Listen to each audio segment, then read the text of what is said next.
I want to send a message. Hello? My Matiekogo. I want to send a message to people who are misusing state power. Because yesterday and the other day, you tried to disparage and to despise the family of Makabongo, a man who has worked for these people of Nyanza. Because you are a PS in internal security, you think that a funeral that is supposed to be a cultural event, that is supposed to be an event of a family that has suffered like the Makabongo, you can send the police and you can incite some MPs to come and disturb their peace.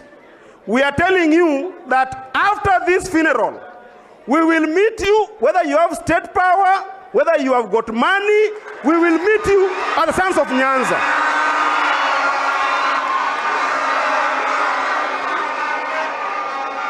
We cannot have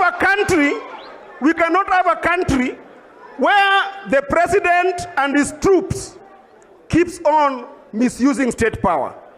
We have never seen in politics in this country when people start fighting and some MPs and even ministers start using guns against their own people. What happened in Kisii should